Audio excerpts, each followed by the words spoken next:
எடுத்துக்காட்டு 1.24 108 ஒரு முழு வர்க்க எண் ஆகுமா? 108 படிக்கலாம். 108 சரி.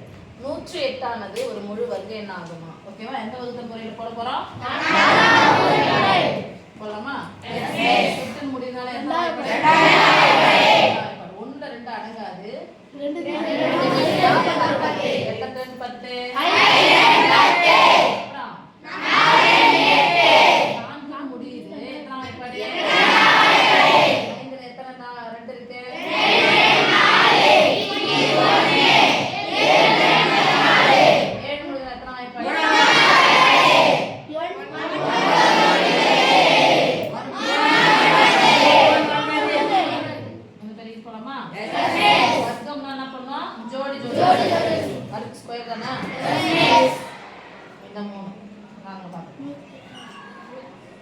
சொல்லுங்க. 108